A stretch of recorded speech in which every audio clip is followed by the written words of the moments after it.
What is up, everybody? Welcome to Party on Broad. Today we are breaking down week 4 of college football. Joining us, he's Ryan Reese at Philly Sports PSA. What's up, Ryan? Not much, man. Ready to talk a little bit about this past weekend's games and looking forward to another great slate. It seems like every week there's a bunch of games that we can look forward to.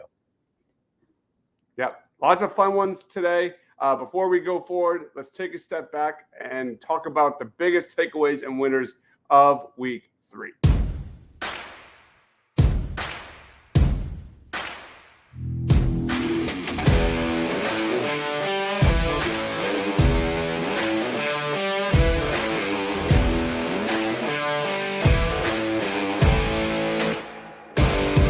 DJ Uwe Agalile.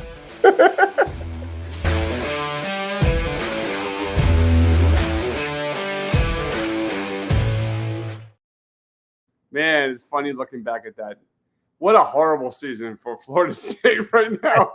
They're in big trouble. But Ryan, what's your main take from week 3?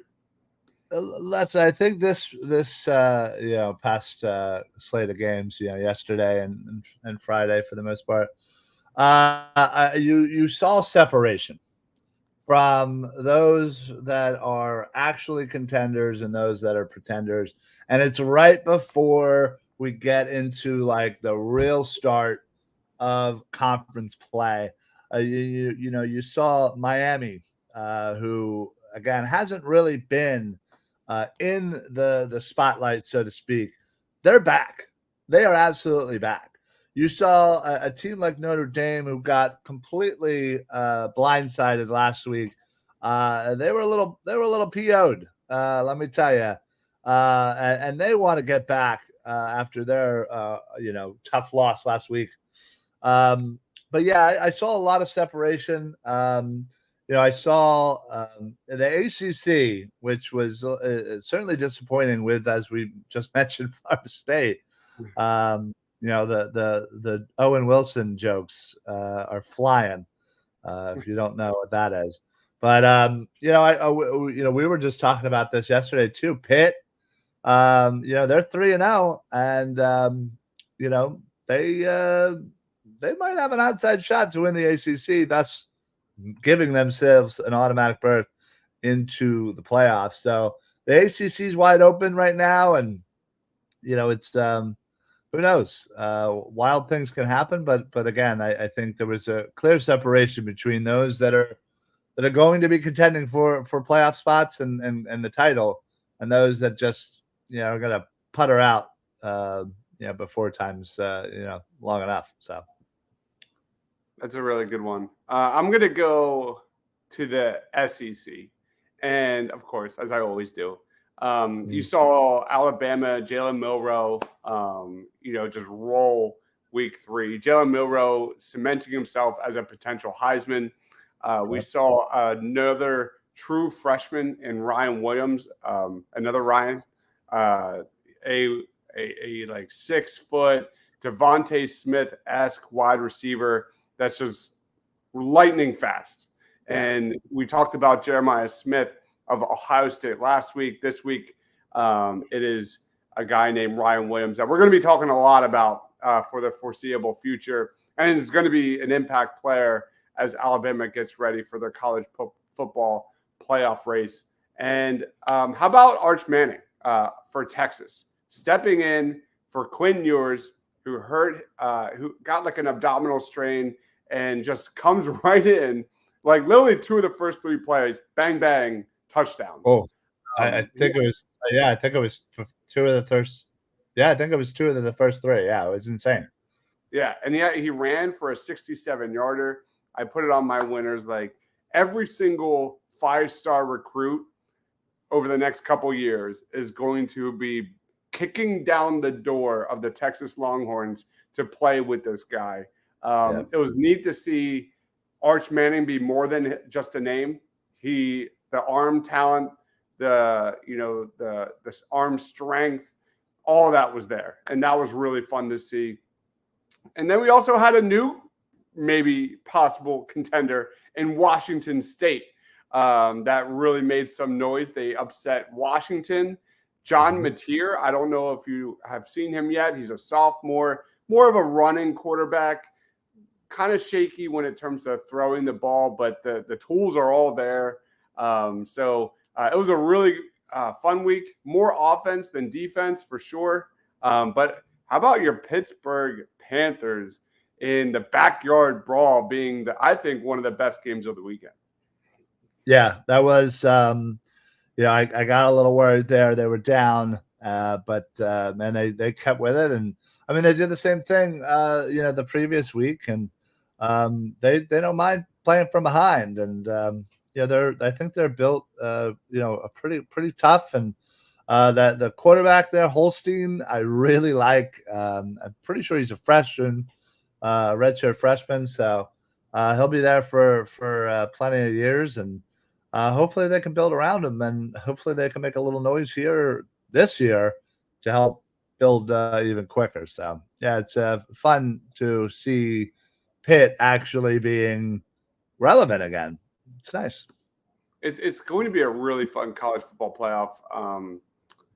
I can't wait. There's so much quality. There's so much depth. I think next week we'll update our Heisman rankings. We'll save that for next week. But let's go forward into week 4 and talk about our favorite Eagles draft targets to watch.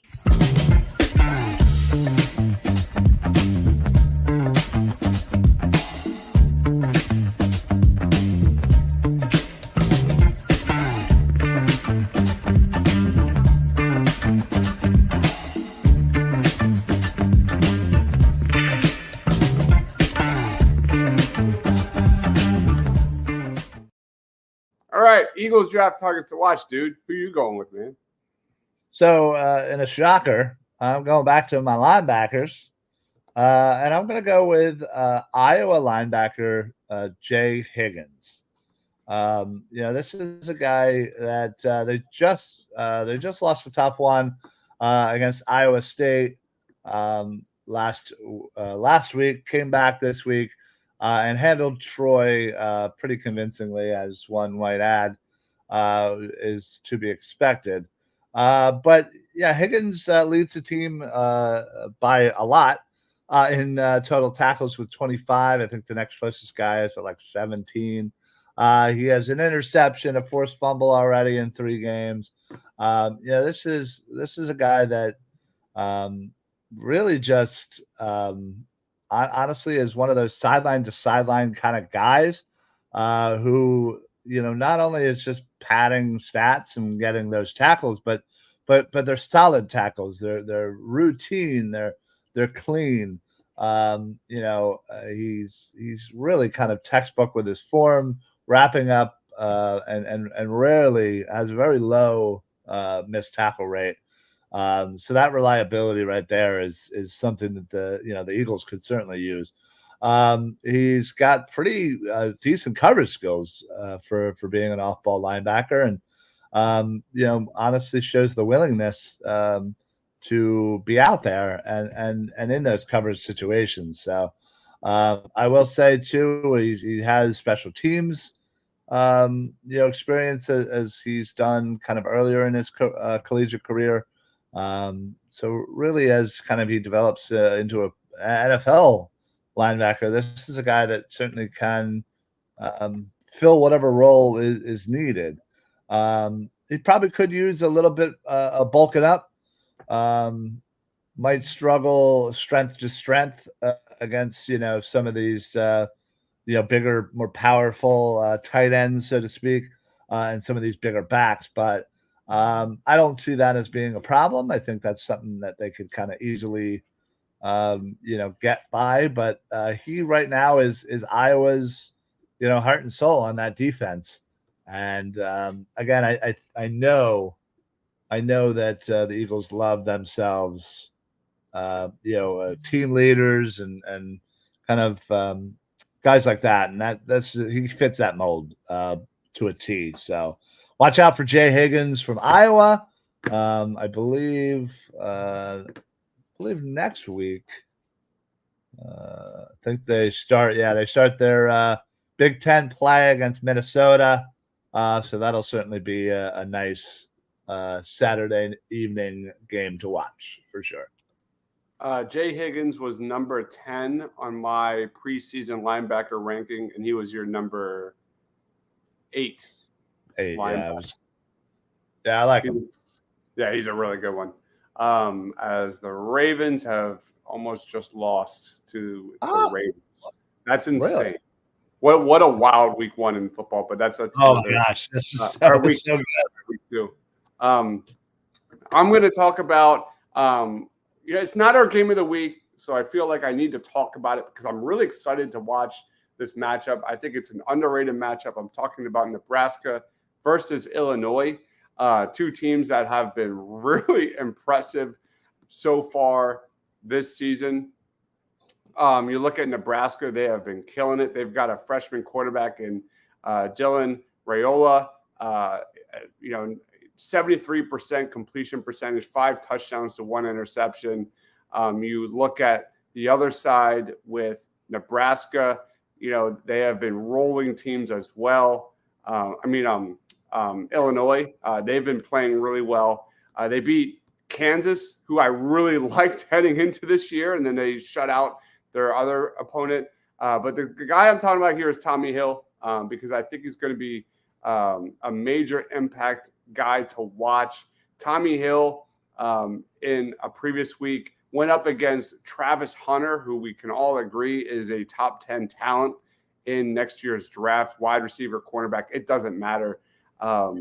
He held Travis Hunter to out of the end zone against Colorado, just 6 receptions on 8 targets for 56 total yards. Ryan, those 6 receptions he allowed against Colorado are the only receptions he has allowed through 3 games this year. He's an excellent cornerback. He's a former wide receiver who's a little raw, but he has a nose for the football. He plays fearlessly. He's electric when playing near the line of scrimmage in the run game. He's not afraid to get dirty. He's a guy who plays primarily on the outside. So, finding a fit for him on the Philadelphia Eagles, after Darius Slay, there could be potential there. But I think he's a day 2 pick at this point in time. So keep an eye out for Tommy Hill, who I think will have a big say in that Nebraska-Illinois game. That's going to be a really fun one to watch. And I want to throw one name out there because you touched on Iowa. It's a sneaky good running back class this year. I mean, everybody knows the big names in Quinshon Judkins and Travion Henderson of Ohio State, Amarian Hampton of North Carolina. But there's 2 names that have been dominating. And one of them's for Iowa, and that's Caleb Johnson. I don't know if you have gotten a chance to see him, but he might be the best running back pound for pound in the country right now. The amount of yards he's putting up for Iowa is just insane. He's literally the entire offense. So keep an eye out for that guy because I low-key like the idea of replacing Kenny Gainwell in that day 2, day 3 range. And I think that is a name to watch as well. Yeah, I'm always in favor of replacing Kenny Gainwell, so I will have to look into that. All right, let's get into our game of the week because, man, it is a banger.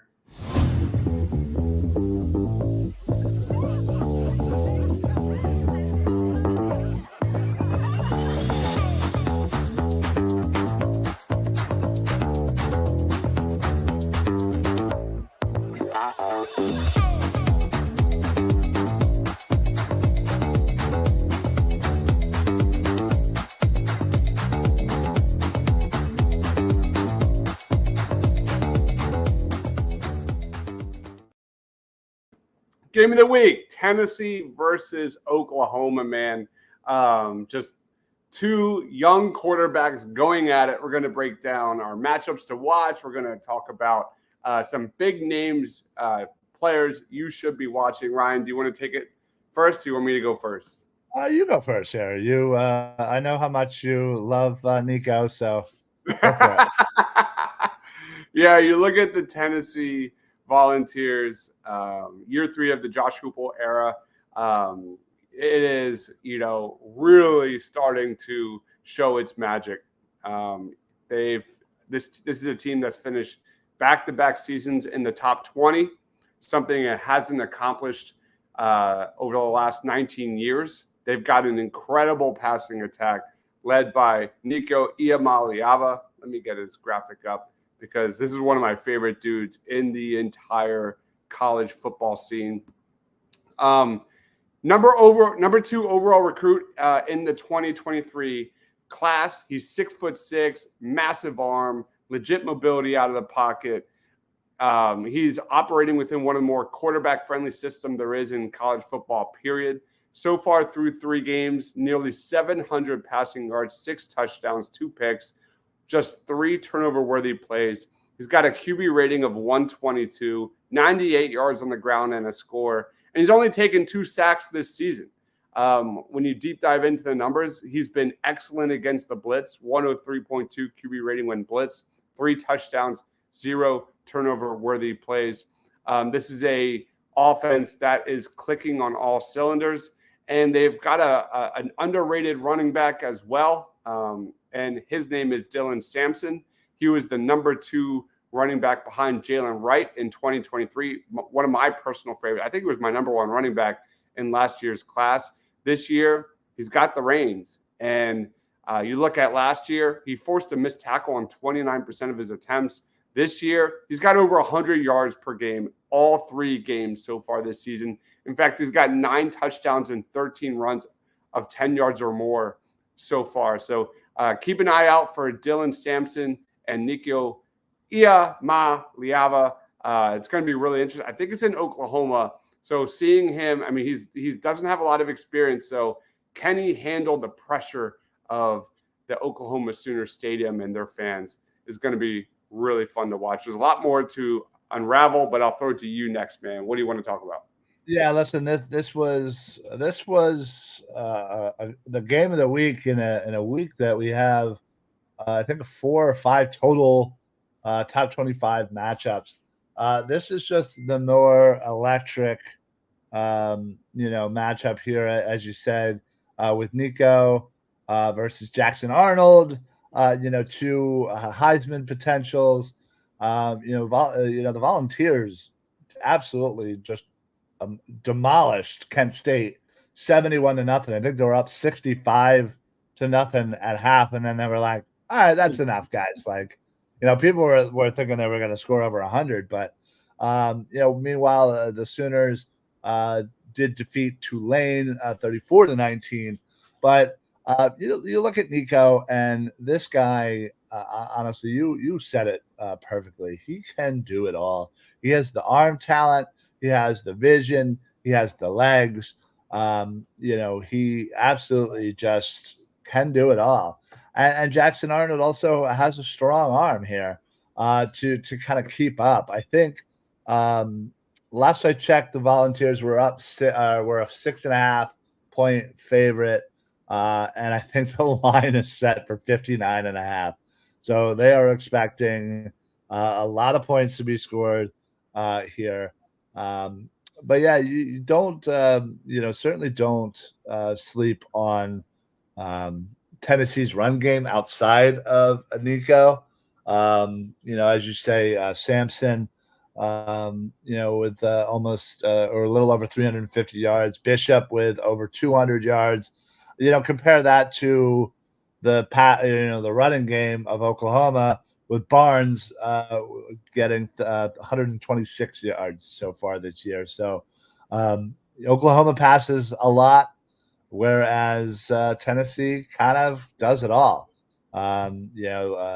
Nico is throwing the ball for about 700 yards, and they're also running the ball on the ground for about that much as well. So, this is going to be a fun matchup here. But Tennessee is I honestly think the hotter team, the more complete team, and I think they have the edge here heading into this matchup into Oklahoma. So I can't wait. This is circled on the calendar for sure.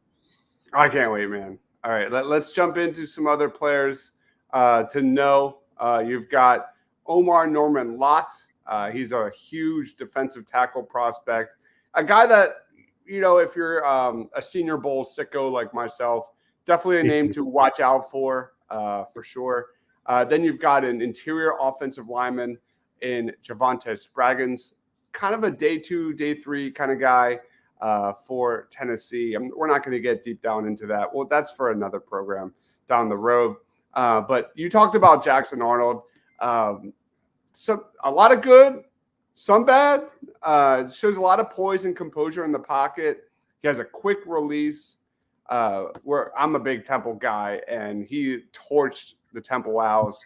Looked really good, making a couple throws there under pressure. But the rest of the season has not been good. I'm curious if Tennessee has kind of found somewhat of a blueprint to slow down Jackson Arnold, because when this guy's under pressure, he's got a 37.5 completion percentage and a QB rating of 33 when under pressure. When he's kept clean and he's got a clean pocket, he's got a QB rating of 112. So it is absolutely paramount for James Pierce Jr. To get after Jackson Arnold. And this is a guy, James Pierce Jr., that is touted as arguably edge 1 in this entire draft. James Pierce Jr., 6'5", 243 pounds, a massive athlete, just a massive athlete. But he really hasn't, gotten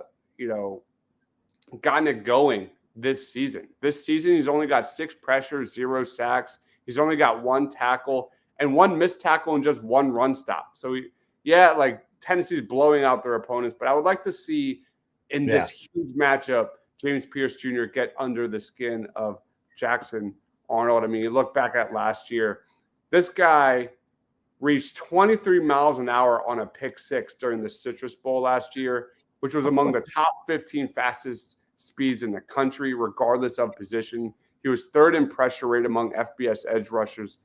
So this guy is pound for pound right there with Abdul Carter and Nick Scorton and so Michael Williams and so forth. He might be the best, but we really haven't seen it yet. So I've been watching. I've watched a lot of Tennessee, and we haven't seen it. So going back to Oklahoma, I mean, you got to talk about Shane's boy, and he is pound for pound the heart and the soul of the Oklahoma Sooners. It is Danny freaking Stutzman. I'm honestly surprised he didn't use as your Eagles target of the week. I mean, he's got great size at linebacker, 6'4", 241 pounds. The dude is got elite production. He had 19 tackles for loss last year, really good. 31 run stops last year, really good. Not the best in coverage so far this season. 3 games, 25 tackles, 18 run stops, 3 pressures.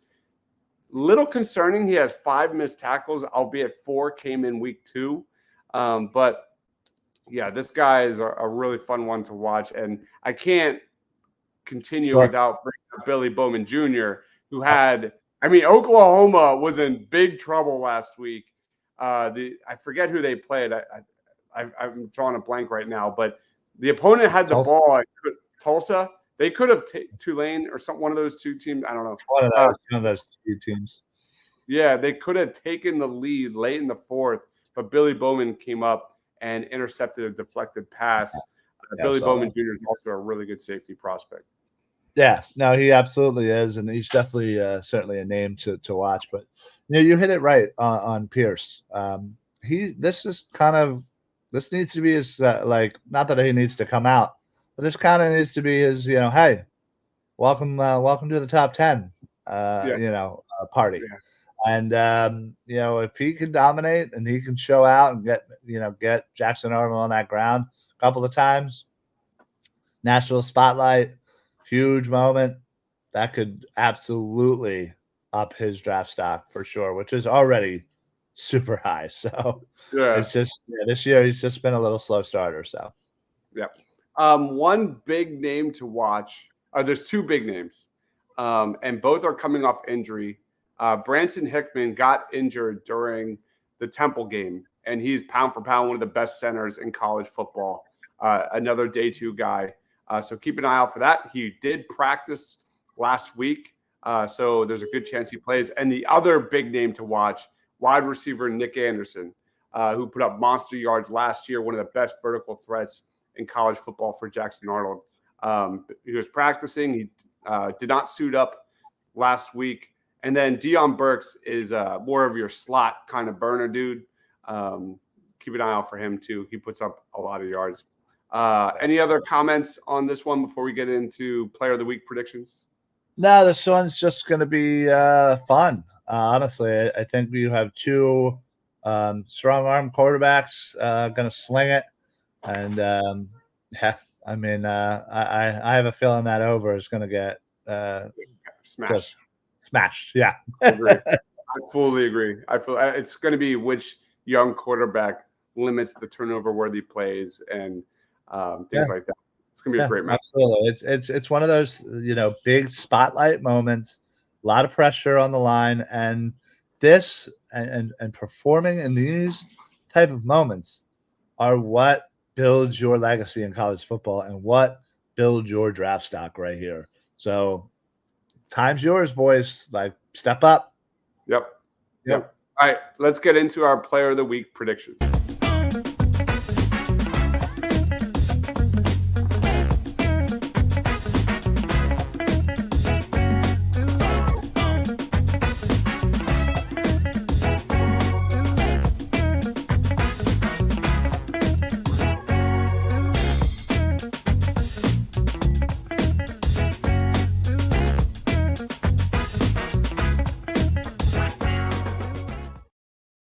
Watching that highlight, I'm like, why didn't I pick Jalen Milroe this week? Because that offense is just on fire right now. Probably a bad decision. I don't even know if Alabama plays this week. I went a different route. We've got two really good names for you to watch this week. This is where we compete, Ryan and I, for who has the better stats and the better performance. Ryan, you want to go first or second? Sure. What? How did we do last week? I'm pretty sure I did terrible, right? Do you want to do that now? Yeah, let's do it now before we get into it, just so I can, be sad. I mean, I'm pretty sure on this show I didn't pick anybody that did anything. Yeah, Weiss, that's right. Yeah, Theo Weiss Jr. out of Missouri, the backup to Luther Burden. He had 5 receptions for 54 yards. Jackson Dart, 413 yards total, 3 touchdowns and a pick. I took the W on that one. Sorry. Yeah, I love that. Yeah. Burden heard what I said, and basically was like, "This guy's an idiot. Let me show him." And he had like 12 catches for like $170. So those are our picks from last week. Ryan, who is your player of the week prediction for this week? So I went with another wide receiver, and this is somebody I actually picked last year. This just kind of been like a sneaky, slow burn of a favorite of mine, and that's wide receiver Trey Harris out of Ole Miss. I mean, this dude is fun to watch. He has such a crazy wide catch radius. He can just catch anything. Honestly, it's kind of sick. You just kind of throw it up there. Sometimes Dart does, and Harris will come down with the ball. So far this year, 28 receptions, 436 yards, and the 2 TDs. He's looked really good, averaging about 15 and a half per reception. Last week against Wake Forest, 11 catches for 127. Didn't get into the end zone. But Harris again has a number 1 wide receiver in the NFL potential here. He's an absolute red zone nightmare.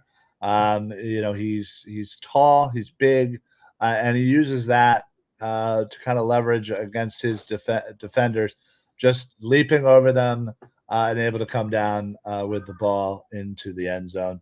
He's also a really great deep ball tracker.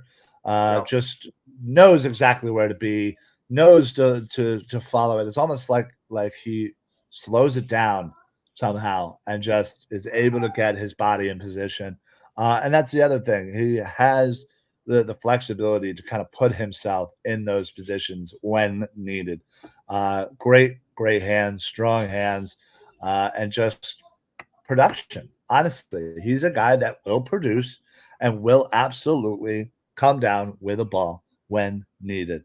This is one of my favorite wide receivers in college football right now, and I think not a lot of people are talking about him. I think when you look at the grand scheme of things, with Harris, you obviously we talk about the burdens, we talk about the T Max, the Ibuka, but yeah, I think Trey Harris kind of belongs to in that next tier below it.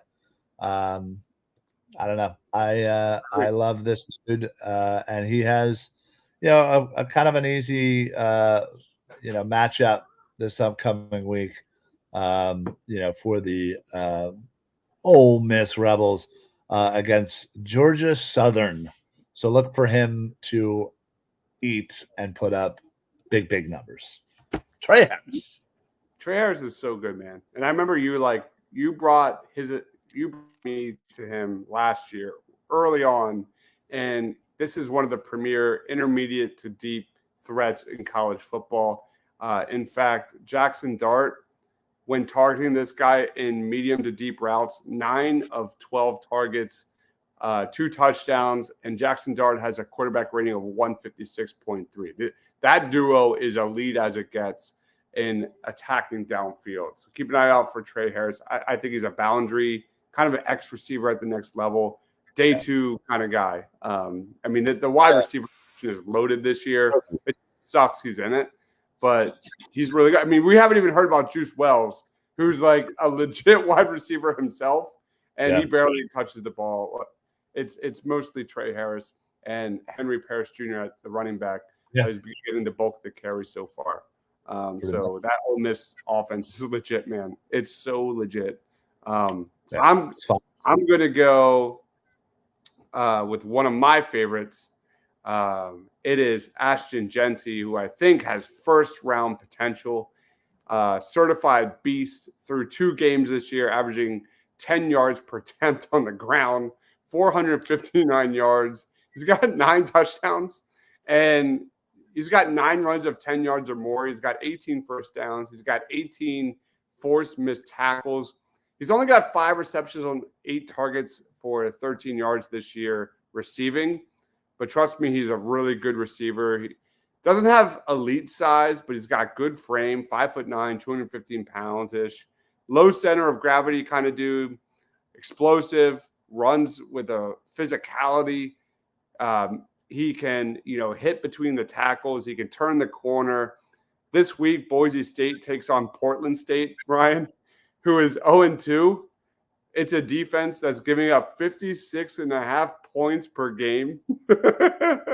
Brian, the 2 teams Portland State has lost to is Washington State and Weber State. Washington State had 224 yards rushing in that game. Weber State had 316 yards on the ground. Can you just give me the points right now? Yeah, right. Weber State in the what are they in the Mountain West? I couldn't even tell you. No, I only remember them because that's where Dane Lillard went, and Weber State made it. I think they upset UNC one time in the NCAA tournament way back, but definitely not known for their football. No. All right, so we've got Ashton Jenty. I'm going to write it down. Ashton Jenty for me, and then you're going Trey Harris, Ole Miss. And Ole Miss is always just a great selection. They're going to put up numbers. All right, let's get into our predictions for the week.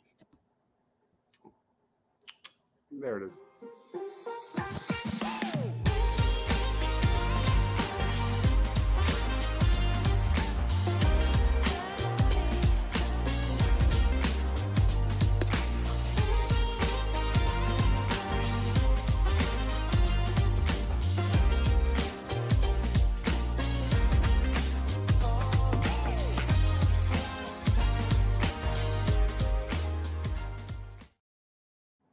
All right, picks for the week. Let's get this going. Tennessee versus Oklahoma. Ryan, where are you going? My heart says Tennessee. So I'm going with Uh, Tennessee. you're going Tennessee is a 7.5-point favorite as we currently stand. Yeah, I think if I'm laying down some money, I might put that money on Oklahoma to cover, but I still Yeah. think Tennessee wins the ball game. Yeah, I'm right there with you. Yeah, I think Oklahoma will cover in this, but I'm going to go Tennessee, man. I think it's going to be a high-scoring affair.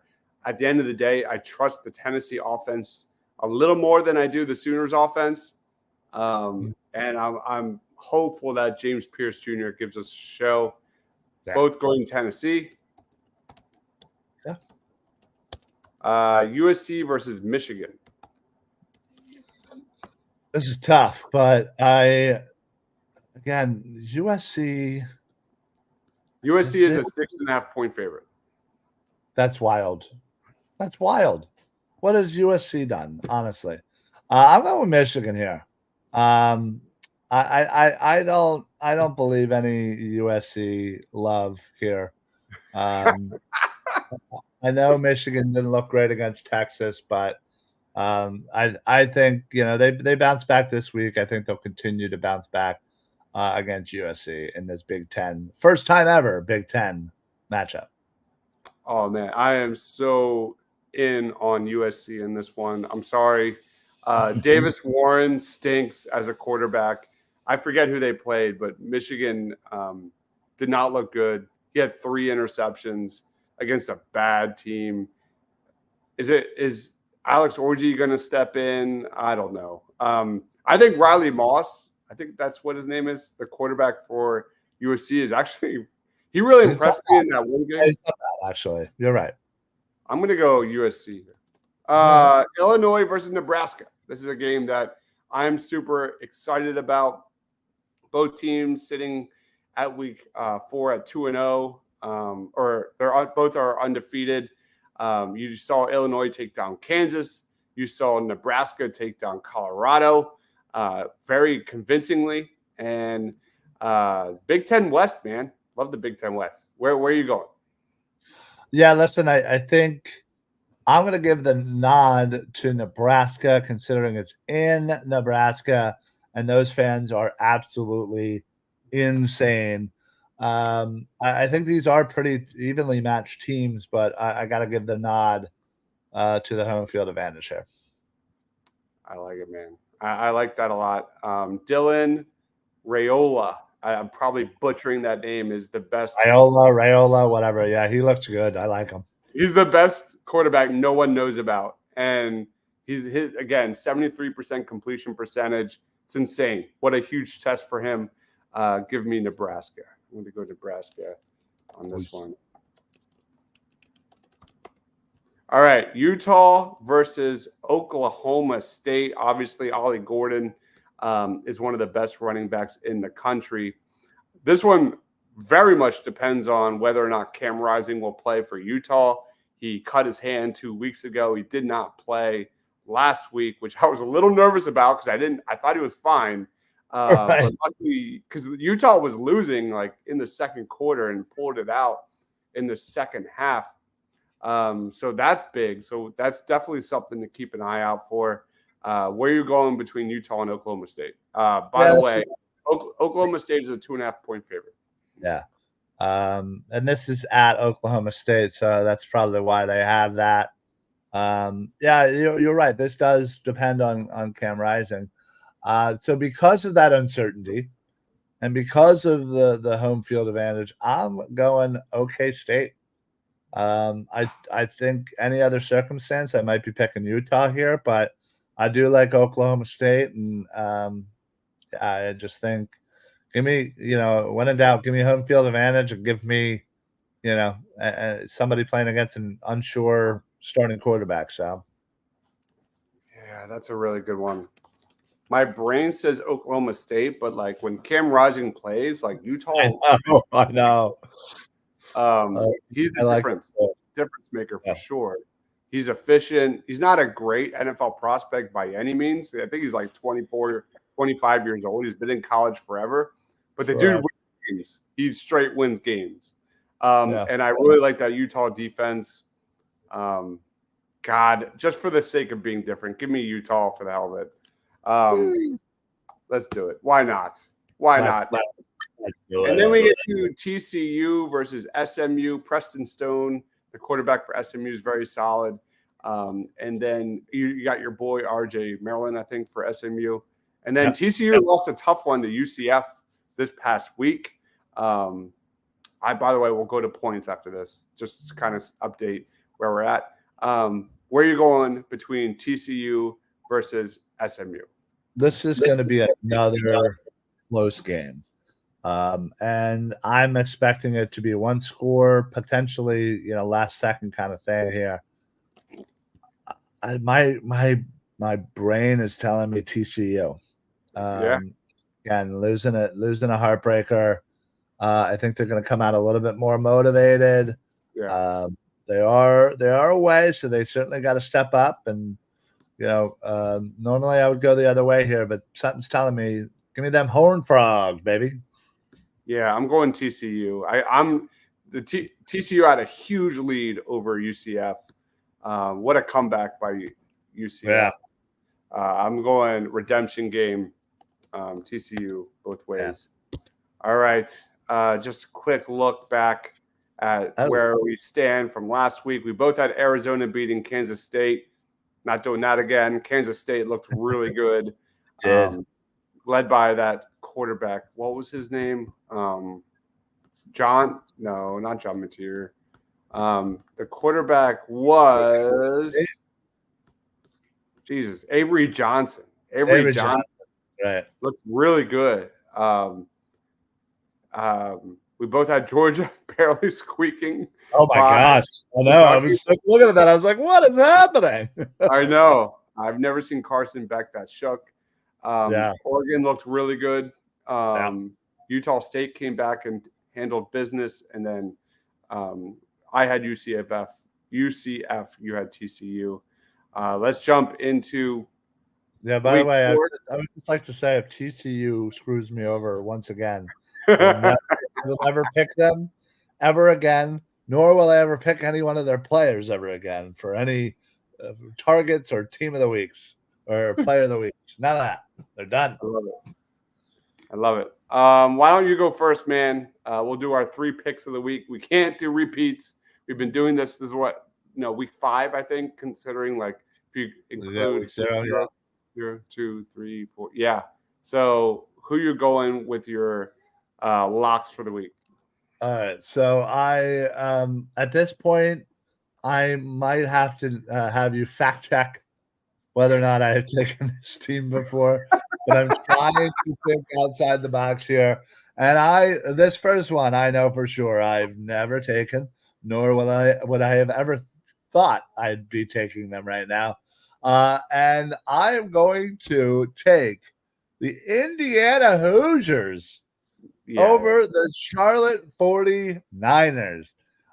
Indiana, what a story. I mean, they've just kind of come out of nowhere, and they are looking like a absolute solid team in the Big Ten. And I don't think a single person, not even from Indiana, thought that this was going to be the case. They demolished UCLA 42-13 last week. They destroyed Western Illinois earlier in week 2, 77-3. What? Who is this team? I don't know, but I'm picking them. Let's go. I like it. Indiana over Charlotte. You're good there.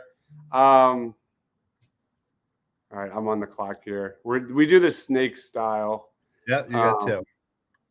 I'm going back to back. I'm going to go Kentucky over Ohio. I thought Kentucky looked really good against Georgia. They're going to look for revenge. Kentucky over Ohio. I was really high on Kentucky heading into this season, and I thought I was shocked at how they started, but I'm going to go with Kentucky. And then my second pick, I'm trying to find the teams that I would never pick again. By the way, Penn State is 48.5-point I favorites. know. I was just looking at that, and I thought to myself, did I take Penn State yet? That is wild. Let's go the Duke Blue Devils over Middle Tennessee. Ooh, I like that. Where are you going? This one's tough. Again, it's hard to kind of try and find somebody that you just know you would never take again. But I'm going to take the South Carolina Gamecocks over the Akron Zips. Akron is hot garbage, and it's easy win for pretty much everybody who plays them. So give me the Gamecocks over the Zips. What the hell is a zip anyway, right? Like, come on. Why? So this is fun because, like, come like, conference bowl games and the college football playoff, like, we're not going to have any like no, we're going to be limited to like 2 choices. So pretty like much, we're going to have to. I think at one point we're going to have to I think go over each one of ours with a fine tooth comb before we start picking. Because right now I'm just kind of going off my gut, but yeah, we're gonna have to definitely dive into the weeds here. All right, so next, man, this is tough. No, I want to save them. I'm going to go with Fresno State Bulldogs over New Mexico Lobos. Looks like Fresno State's getting 16 over the Lobos in a conference play here. Fresno State has won the last bunch of them, so let's continue to go with the Bulldogs over those crazy Lobos. I'm going to get crazy here. I couldn't tell you anything about these 2 teams. I'm going to go North Texas over Wyoming. Let's go Mean Green. Nice.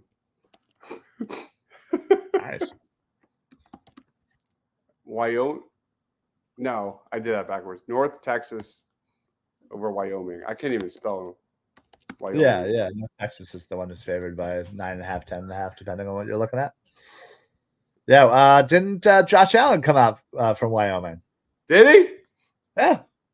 All right. That's cool. I didn't know that. Let's go back to our total scores so far. Ryan, sorry, man. I'm at 25-6 this season, and you are at 20-11. Oh, I'm already down 5. Oh, this is it's still close. It's still close. So yeah, I keep losing, 1 or 2 each week. It adds up. It does. All right, where I'm coming back. Yep.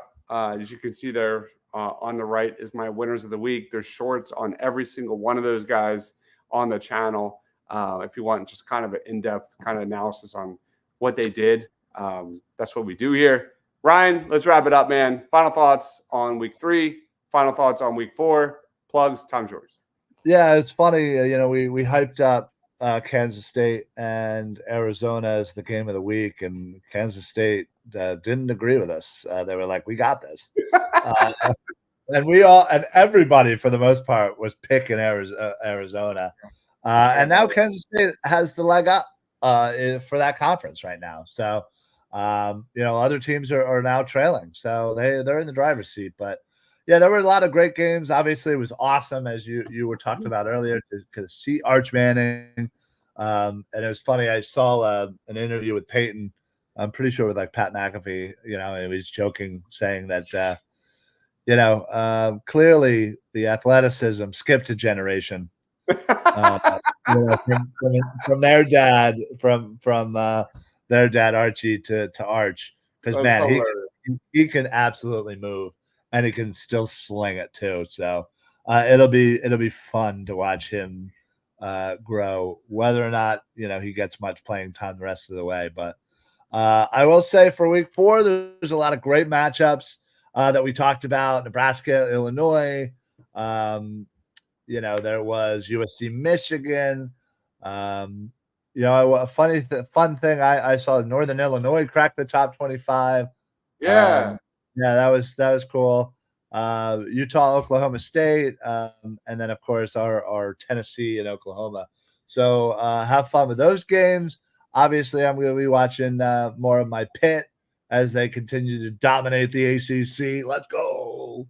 I think they're playing Youngstown State, so I'm praying to God it's a 40-point win. But this is for the most part, a lot of people are starting their conference play this upcoming week.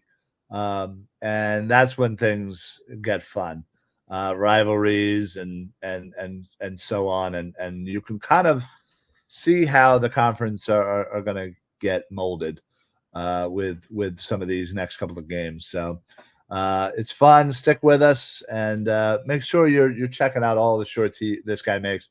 I don't know where you have the time to do it.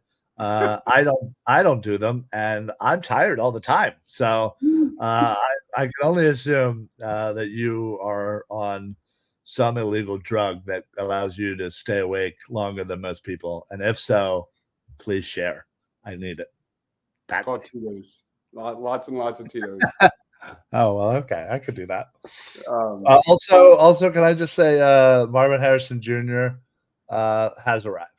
Yes, I just saw that. That's nuts. Yeah. Crazy. After one catch last week, he's like, I got this. Yeah.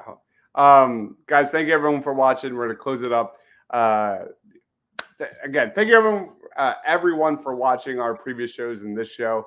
We've had a lot of success with these things. Just two knuckleheads talking college football. Thank you. And if you love the NFL draft, there's been shorts after shorts after shorts, like winners of the week, on the channel. And next week we're gonna do a new segment on our updated Heisman rankings, which has completely changed. And I'll close up shop with a running back nobody else really knows about. His name's RJ Harvey. He is absolutely tearing it up for UCF. So make sure you check out RJ Harvey. Again, like Caleb Johnson of Iowa, 9 total touchdowns through 3 games. So I feel like it's important to throw out the names of the little guys, because we all talk about the first rounders, the second rounders and stuff. But like Caleb Johnson, there's some really fun names like RJ Harvey that are really making some noise early on this college football season. So keep an eye out for that. He is Ryan Reese at Philly Sports PSA. Are you doing Football Smack Talk show tomorrow? No, we are not. Okay. Eric and I are going to be tailgating at the game. In fact, I'm pretty sure I'm leaving the house at 11 to get down there. They don't open the lots until 1:15, but we'll be in line at noon. But that's why you gotta pack the cooler close to the front seats so you can just pop open while you're sitting there waiting in line. I did not say that for legal reasons. If there are any policemen that are watching this show. But anyway, yes, we will be down there tailgating. Well, who knows? Maybe we'll go live just to say hello from the tailgate on Philly Sports Alliance. So make sure you're following us there and see two drunk idiots down there. But if you're also going to the game and you're anywhere near Lot M, come find us. We got the Philly Sports Alliance flag flying, and you can always shoot us a message there on X, asking us where we are, and get you a beer and come hang out. Awesome, man. By the way, I've been to his tailgates. They are a freaking blast. Make sure you don't miss that. And no party on Broad tomorrow night. Obviously, the Eagles game versus the Falcons takes paramount, but we will be doing halftime live. We will be doing post-game live, things like that. So be on the lookout for that. Thank you, everyone, for watching. We'll see you tomorrow night for Eagles versus Falcons. He is Ryan Reese. I am Dives. Stay awesome, everyone.